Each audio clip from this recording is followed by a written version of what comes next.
A few weeks ago, I got a message from my bank. Hello, this is Fraud Prevention Services. You know the kind. More than $1,000 charged in 3 different states in less than an hour. And I am not a sneakerhead. It is important that you call us back at your earliest convenience. Thank you and goodbye. I canceled my debit card, and the bank promised to send out a replacement. Should arrive in 2 weeks, they said. At that point, I freaked out. I was about to leave on a business trip. Without my card, what am I supposed to do? Talk to a bank teller when I'm in another state? Luckily, my daughter had some cash from babysitting, so she gave me the 20s and I zelled her back. Bills I could pay as usual by ACH. And to buy things, I could use a credit card, even tap my phone. So yes, I was preyed upon by thieves, but in the end, I didn't lose much. Not so long ago, I wouldn't have thought about this experience with the global financial system as an example of society looking after me. But I'd already started talking to Song Ma. Hello, my name is Song Ma. I'm a professor of finance and entrepreneurship at Yale School of Management. And since then, my encounters with finance, things that would usually make me wince, making monthly payments for my mortgage or car insurance, those have looked different. When he talks about finance, he says things like this. Finance allows us to ultimately take care of each other. Welcome to Lessons from the Yale School of Management, a podcast where you can learn to be a leader who makes a real difference in your company and your community. I'm your host, Blake Eskin, and today's lesson is about why finance can and should be a benevolent force in society. Song Ma has thought a lot about the role of finance in society, including the positive role it can play. Why does this sound like a controversial position coming from someone who teaches at a school of management? Because finance doesn't have a very good reputation. If you think about a lot of images people have, the stereotypes about a banker or an investor and so on, they often come from a negative image of chasing profit at the cost of some societal benefits and so forth. Now, this is more than anecdotal. The latest Gallup poll on the honesty and ethics of professions shows that public perceptions of bankers are more negative than positive and getting worse over time. And you can understand why. Fine print agreements that are constantly being updated with hidden fees and higher rates, pay later schemes and payday loans that make it easier for people to spend money they don't have and to go into debt that's nearly impossible to escape. And all of this is often harshest on those who can least afford it. Finance in the form of private equity has also done a number on all sorts of local businesses. Instead of looking at what they do for their communities, finance is often treating these companies as assets that can be stripped, expenses that can be trimmed, salaries that can be shed. We know all this, but Ma wants his students, and really all of us, to think about finance differently, to see how finance can help people. I kind of was like, maybe we should offer some more thoughts or offer a platform for us to learn about what finance is about and why human society independently across different continents, different countries, different cultures, all discovered this tool. Song Ma came to SOM in 2016, and he's known for teaching a pair of electives.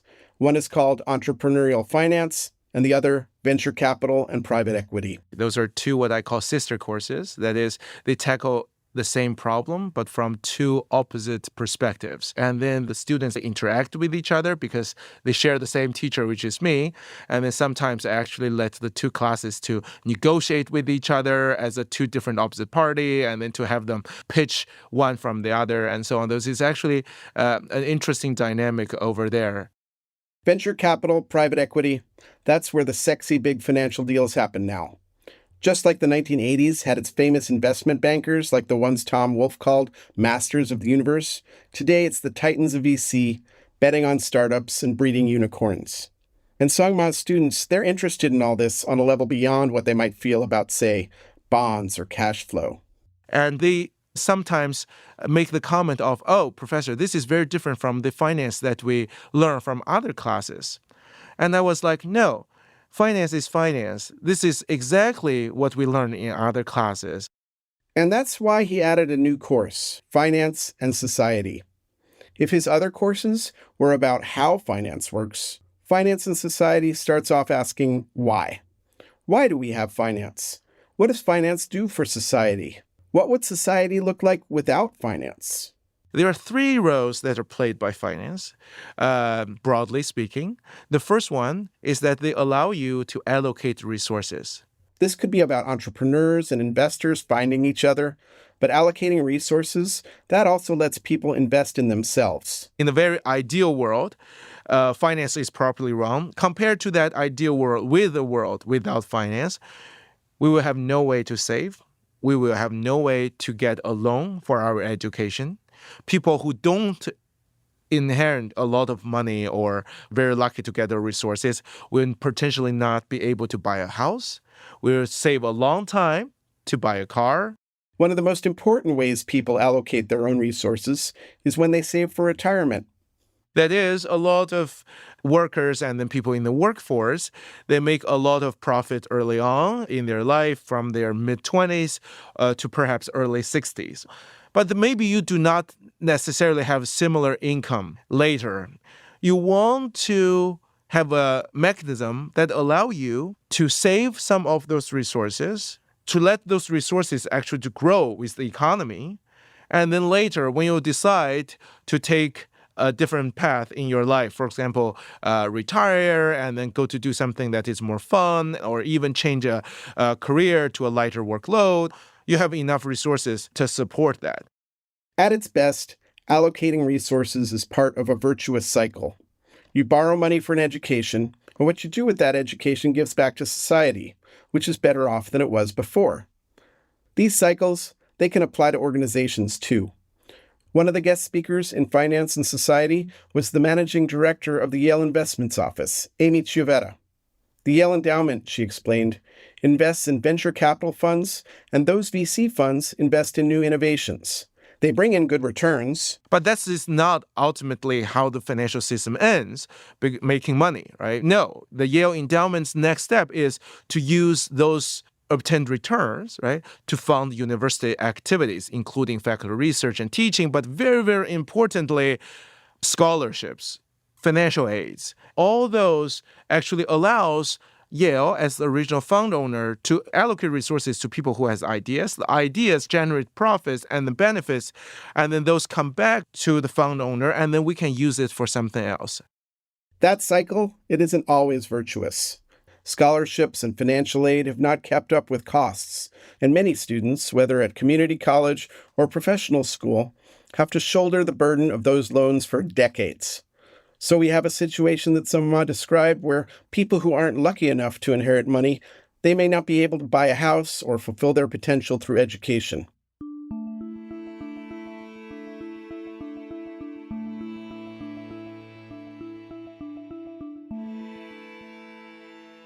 The second role finance can play in society, Ma explains, is that it allows people to share risks. One of the first examples that came up in class was about one of his students whose wife got into a car accident. She was fine, I think, but the car was totaled. Paying for car insurance, that can feel like throwing money away. But without it, the student and his wife might have been in big financial trouble. We actually have a system that allows us to take other people's potential bad outcomes into our earlier decisions, even though we don't feel that way because we're only thinking about hedging our own risks. That is totally fine. But it is very important to realize by doing that, we already implicitly took other people's benefit into our consideration. Other people's payment into the car insurance enabled that family to not bear that specific cost alone.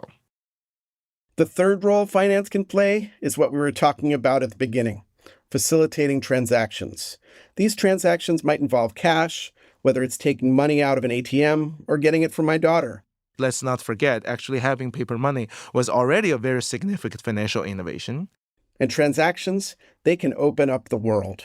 If you actually decide to go to another country, you can decide to take a ski trip to Japan. If you decide to go a hiking trip in South America. Now we have the easy transactions that are enabled by the developed financial system that you actually can just bring your phone and then pay it almost instantaneously. Transactions, in fact, they open up the world for everyone. So a actually fluent and connected financial system enables a connected world. They certainly opened the world up for Song Ma. Ma was born in 1987 during what the Chinese call the period of reform and opening up. That's like China's version of perestroika and glasnost, moving away from a command economy. The banking system is highly state-operated, right? It's a state-owned banks. And also, there are not a lot of credit system in it. There are not a lot of household finance. The mortgage was not introduced until pretty late in the 1990s. The privately owned banks and insurance companies you'd find in New York and London and Hong Kong, those were only beginning to emerge. The Shanghai Stock Exchange, which the communists closed in 1949 when they took over, that didn't reopen until 1990. And hardly anyone was carrying plastic. Back then, credit card was not really a thing. Ma grew up in Shandong province in the northeast. This is a province where a lot of Asian Chinese philosophers were born, like Confucius and all those good philosophers. It is not a what I call business-friendly province. But his father was a businessman. Therefore, I got a lot of opportunities to read his books. And I actually read asset pricing and corporate finance, basic accounting, and so on when I was junior high or middle school students, basically, because I was very into numbers. Ma also tried his hand at business. I sold old books, and I sold small luggages, and so on. And then I actually started using some of those kind of accounting methods, as well as thinking about free cash flows. He was developing some of the skills of a businessman. But I didn't develop a very, very good sense of finance myself until I went into college. College was at Zhejiang University, in a more business-friendly province than Shandong. And China Merchants Bank, which was the first privately owned bank in China, they were introducing something new on campus, a credit card just for college students. Ma signed up for one. So do you remember what the first thing you bought or what you used it for most was? I perhaps went out with my friends for a really good dinner, not because I got a card that I went out for dinner, but that's the first time I swiped that card. Hot Pot in Hangzhou. That's where Sung Ma made his way into this new world. I think I started to realize the power of finance when I got my first credit card, right? We really need to have a system to build trust with each other and also have a discipline to govern ourselves. I think that's kind of a very, very interesting symbol for us to think about how individuals need to handle themselves in the society to be given that kind of a small piece of plastic. That small piece of plastic was like his passport to the financial system. And joining that system was about a lot more than just money. Because once you have the credit card system, you are part of the financial system, and then people will start to track you and so on. You want to care about it. Over time, his behavior evolved. How would you have paid for that dinner? Like, you had the money to pay for dinner. It wasn't like, yeah, so the week before, if you'd gone on that dinner, tell me how would the dinner have worked? I mean, when I started getting the credit card, I certainly didn't know much or didn't feel that I can borrow money to smooth my consumption. I had enough money, right? I mean, that's what my parents gave me for as a monthly support and so on. But after swiping that card, you realize that I really connected to the system. And then later, you started to be able to see, oh, I can lightly borrow a little bit. Oh, I want to actually register for these classes. I don't necessarily have the money, but I actually can swipe the card now. And then later, I can pay it back. So I think that's kind of the transformation that slowly happened. If you think about people's engagement in the financial system, it takes time. Right. So for example, I think the individual credit card that was introduced in China was in mid-2000s. But not until many years later, people are actively borrowing against their credit card. Actually, a lot of people were using it mainly as a transaction mechanism or basically a payment system. People didn't use that for borrowing that much.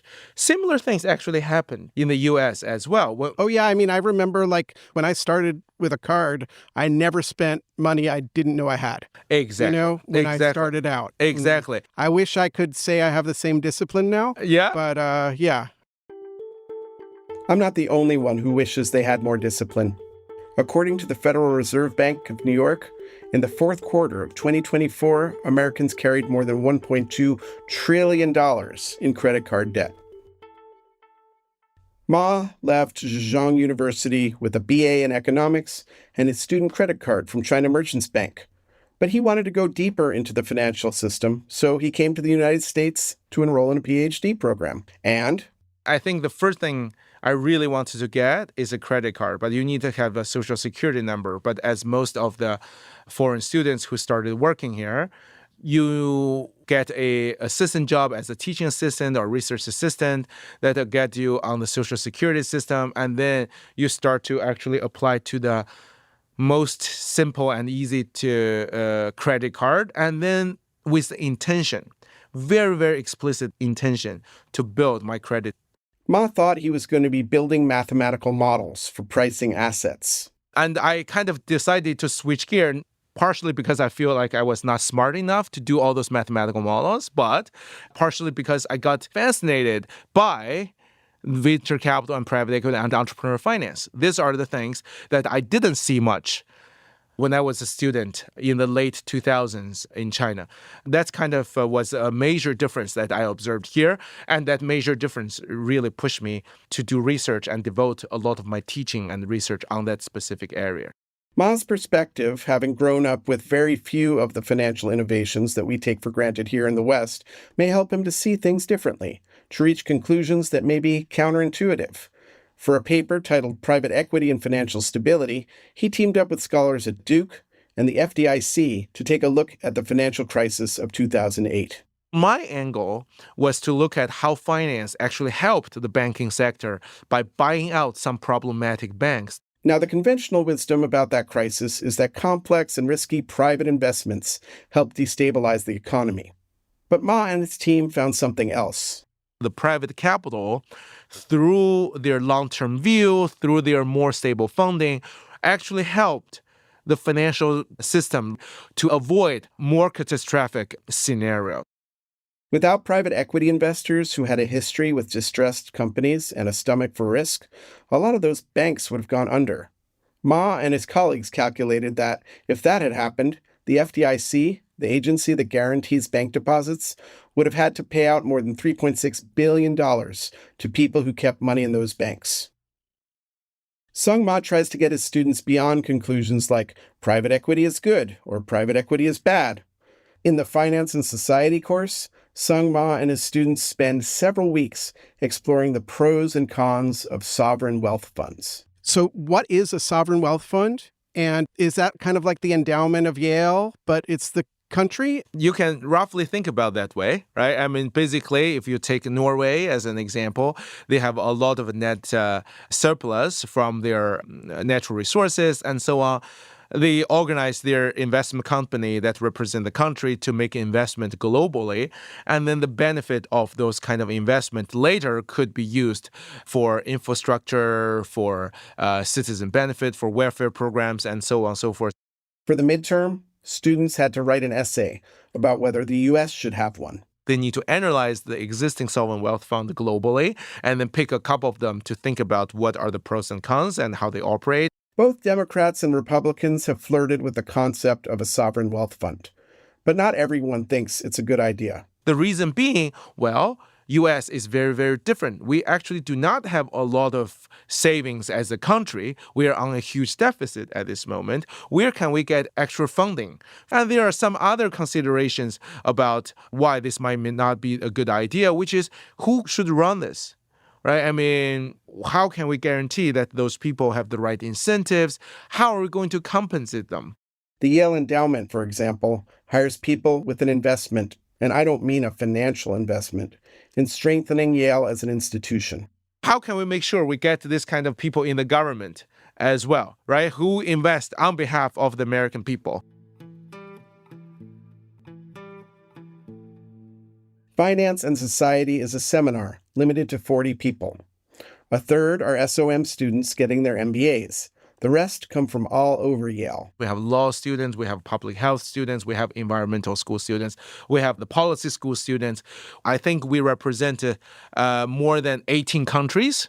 And all of these perspectives help everyone in the room look at complex questions from many angles. I think in this course, one of the exciting things about it is that I think it's an opportunity for students to learn from each other, to learn from external sources, and also for me, important to learn from them. At SOM in the fall of 2024, Ma found himself seated at a dinner next to the former CEO of China Merchants Bank, the same bank that issued that credit card that Song Ma used to pay for his hot pot meal. The banker's name is Wei Hua Ma, no relation. Almost 20 years on, the former student got to ask the former banker why he took this risky step of offering credit cards to students who didn't have any income. They fleshed out the conversation later, back at SOM. 我们在这个时候，就是在学校里搞了这个很多这个。 At that time, especially in schools, we introduced many initiatives like encouraging students not to buy computers outright, but to use installment plans instead. I think the results were quite good. The facts prove that our students and young people are trustworthy and diligent in maintaining credit scores. 事实证明，我们的学生，我们年轻人还是守信用的。 China Merchants Bank did well too. That student credit card initiative became profitable faster than they expected.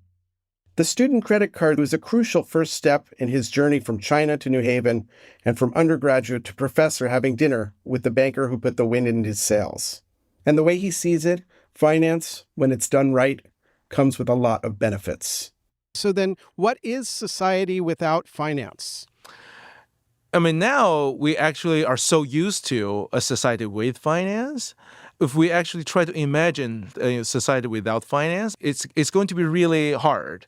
A lot of those kind of roles played by finance, they just work into our life in a more subtle way, and we don't realize that a life without finance and a society without finance is going to be very, very different in a very bad way. You have been listening to Lessons from the Yale School of Management.